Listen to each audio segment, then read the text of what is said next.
نحمدہ ونصلی علی رسولہ الکریم اما بعد اعوذ باللہ من الشیطان الرجیم بسم اللہ الرحمن الرحیم ذالک من انباء الغیب نوحیہ الیک وما کنت لدیہم اذ اجمعوا امرہم وہم یمکرون صدق اللہ العظیم۔ یوسف علیہ السلام کا واقعہ قصہ مکمل ہوا۔ اللہ رب العالمین ارشاد فرما رہے ہیں اور حضور علیہ السلام کو تسلی دی جا رہی ہے کہ ذالک من انباء الغیب، یہ غیب کی خبروں میں سے ہے، نوحیہ الیک، ہم نے تیری طرف وحی کی۔ حضور علیہ السلام امی تھے۔ امی کا معنی ہوتا ہے ان پڑھ۔ جناب رسول اللہ صلی اللہ علیہ وسلم کا امی ہونا آپ کی شان ہے۔ امت کا امی اور ان پڑھ ہونا عیب ہے۔ آپ علیہ السلام نے کسی کے پاس نہیں پڑھا۔ اللہ رب العالمین نے جب وحی بھیجی، وحی آئی، پہلے کسی کے پاس نہیں پڑھا۔ ایک تو اس وجہ سے بھی کہ بہرحال استاد کا ایک مقام ہوتا ہے، تو سب سے زیادہ مقام جناب رسول اللہ کا صلی اللہ علیہ وسلم۔ اگر ان سے کوئی استاد بن جاتا تو اس کا مقام زیادہ ہو جاتا، اور 40 سال کے عرصے میں حضور علیہ السلام نے کوئی بات نہیں بتائی، تو جب وحی آئی پھر بتائی۔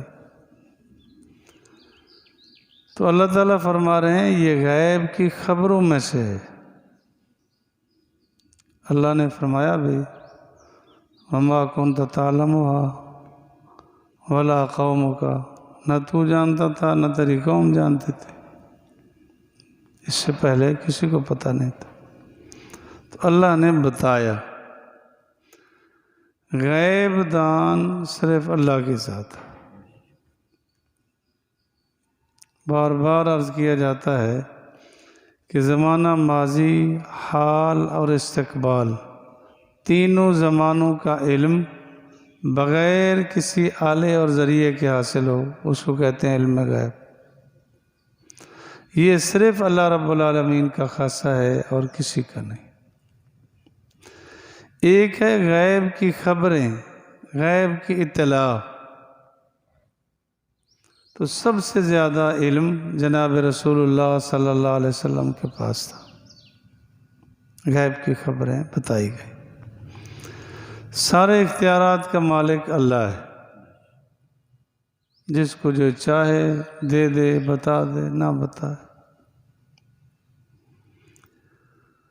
آپ نے بار بار سنا کہ آپ علیہ السلام نے اپنے چچا پر بہت زور لگایا جناب ابو طالب پہ کہ مسلمان ہو جائے،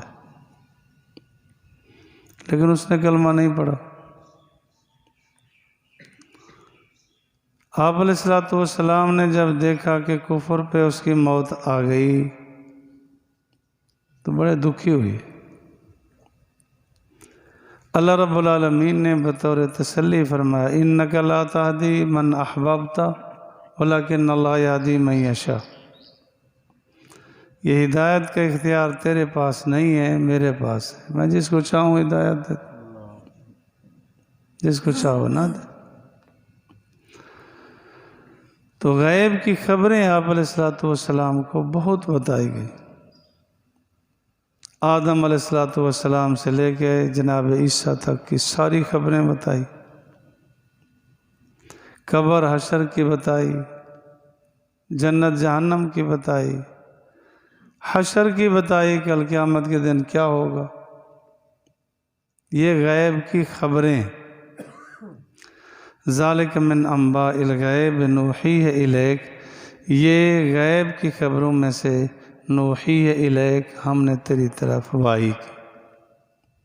تو اپنا ایمان اور عقیدہ ٹھیک رکھا جائے کہ علم غیب صرف اللہ کا خاصہ ہے اور کسی کے پاس نہیں۔ وما کنت لدیہم، اس آیت پاک میں بھی اسی کی طرف اشارہ اور سبق ہے کہ علم غیب حاضر ناظر ہونا یہ حضور علیہ السلام کی صفت نہیں ہے۔ اللہ فرماتے ہیں کہ جس وقت موسیٰ اپنا یوسف علیہ السلام کے بھائی سارے اکٹھے ہو کے بیٹھے کہ اسے پکڑنا چاہیے، لے جانا چاہیے، کنویں میں ڈالنا چاہیے، جو تدابیر کر رہے تھے اتفاق ہوا۔ وما کنت لدیہم، تو وہاں نہیں تھا، تو وہاں موجود نہیں تھا۔ دوسری جگہ اللہ تعالیٰ فرماتے ہیں وما کنت بجانب الطور اذ نادیناہ، کہ جب موسیٰ علیہ السلام طور کے پاس تھے ہم نے ان کو ندا دی، نبوت عطا کی، تو وہاں نہیں تھا۔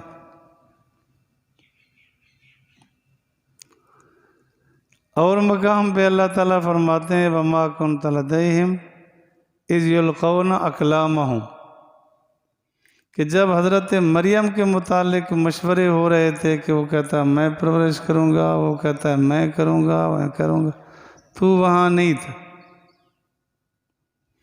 اب میں کیسے زینہ سے روئی کروں کہ نہیں، حضور علیہ السلام ہر جگہ تھا۔ کہنے کو تو اتنا تک بھی کہہ گئے کہ ایک چارپائی پر جب شوہر بیوی سوتے ہیں تو پیر صاحب موجود ہوتے ہیں۔ لا حول ولا قوت، اسی کام کے لیے پیر بنے۔ نبی علیہ السلام تو ہر جگہ موجود نہیں ہے، اس طرح غیرت کے بھی خلاف۔ اللہ اکبر۔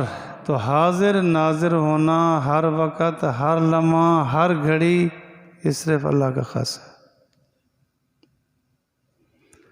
آپ علیہ السلام کا اگر یہ مانا جائے نا کہ ہر وقت، ہر لمحہ، ہر گھڑی، ہر جگہ موجود ہیں، تو آدھا دین چھوڑنا پڑے گا۔ پہلے تو یہ 27 غزوات کا انکار کرنا پڑے گا، کیونکہ قرآن اور حدیث یہی بتاتا ہے کہ آپ علیہ السلام جب بدر میں تھے مدینے میں نہیں تھے، احد میں تھے مدینے میں نہیں تھے،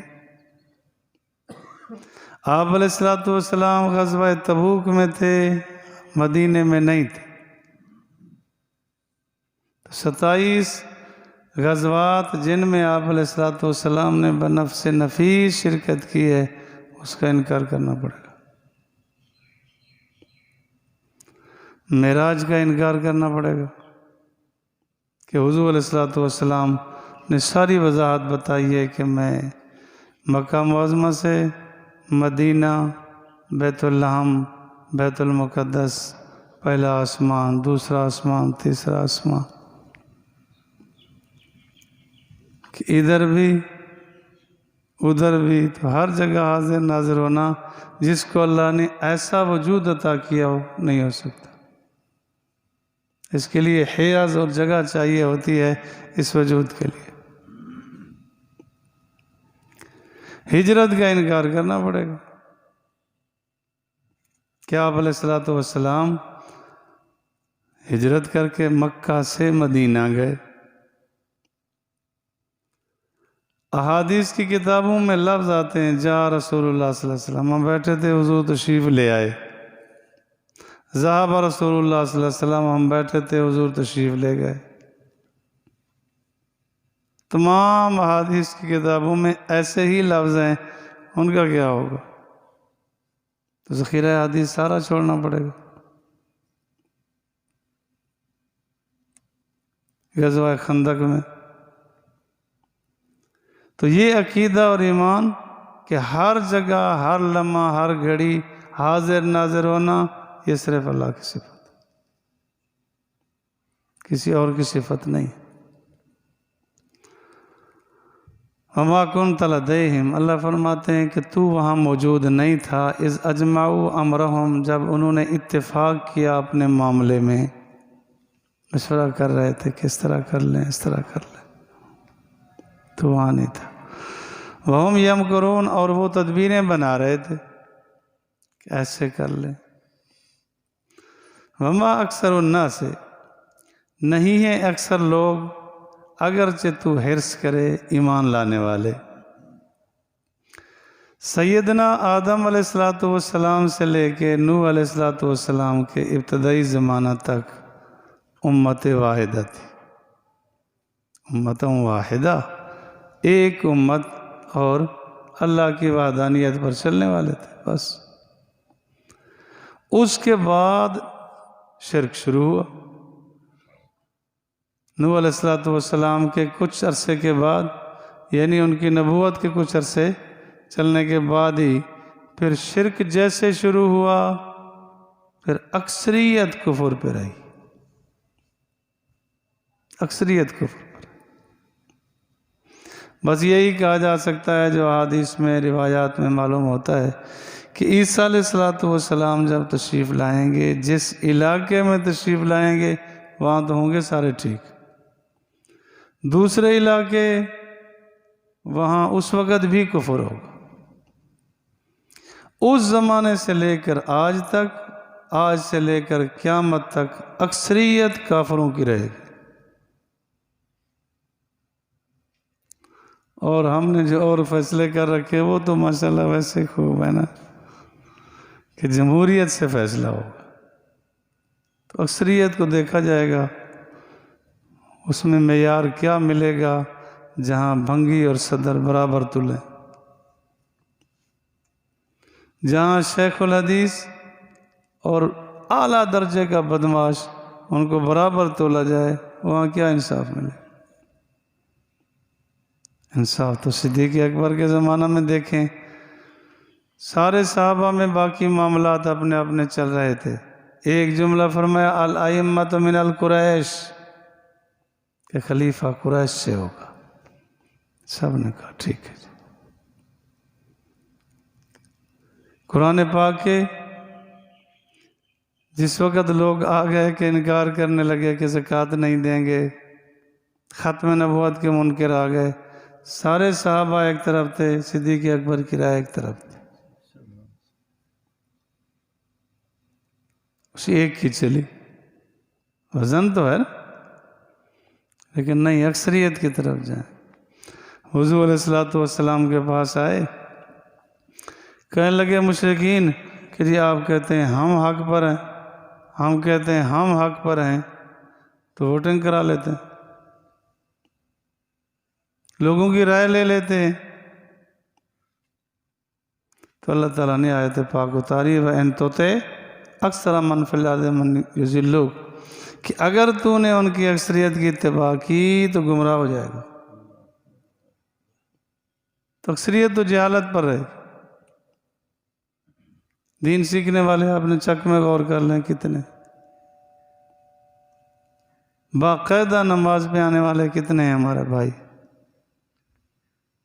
اکثریت کدھر ہے؟ فیصلہ تو اکثریت پر ہوتا۔ وما اکثر الناس، نہیں ہے اکثر لوگ، ولو حرصت، اگرچہ تو حرص کرنے والا ہو کہ سارے مومن بن جائیں، ایمان لانے والے نہیں۔ وما تسألهم علیہ من اجر، تو ان پر، اس پر ان سے کوئی اجر بھی نہیں مانگتا کہ تو اجر لے پھر واعظ و نصیحت کرے، اعلیٰ تقویٰ۔ وگرنہ جو آدمی امور عامہ میں کام کرے، تنخواہ وظیفہ لینا جائز ہے۔ صدیق اکبر رضی اللہ تعالیٰ عنہ اپنے تجارت کا کام کرتے تھے، کپڑے کا کام تھا، اتنا تک بھی کرتے تھے کہ گٹھلی باندھ کے علاقے میں چلے۔ جب خلافت دی گئی اس وقت بھی ایسا کیا شروع میں، تو جناب عمر نے عرض کیا کہ ایسا نہ کرو، ان کا وظیفہ مقرر کیا گیا کہ آپ وظیفہ لے سکتے، جناب عمر نے بھی وظیفہ لیا، جناب علی نے بھی لیا، جناب عثمان نہیں لیتے کہ میرے پاس ٹھیک فراوانی ہے میں نہیں لیتا۔ کیا مت یہ ہے کہ لوگ کہتے بھی وہی ہیں کہ عثمان کھا گیا جی، جنہوں نے وظیفہ بھی نہیں لیا۔ اور تقوی کا خیر یہ عالم تھا کہ صدیق اکبر رضی اللہ عنہ نے فرمایا جناب عبد الرحمن سے، بیٹے سے، کہ میرے اب چلے جانے کے بعد دیکھ لینا میں نے وظیفہ کتنا لیا ہے، کوشش کرو کہ وہ واپس ہو جائے۔ یہ تقوی فتوی کی روح سے لینا جائز۔ وما تسألهم علیہ من اجر، تو ان سے اس پر اجر نہیں مانگتا، ان ہوا نہیں ہے وہ الا ذکر للعالمین، مگر یہ نصیحت ہے جہان والوں کے لیے، جہان والوں کے لیے نصیحت ہے۔ سارا واقعہ قصہ اللہ مجھے اور آپ کو کامل دین پر چلنے کی توفیق نصیب فرمائے۔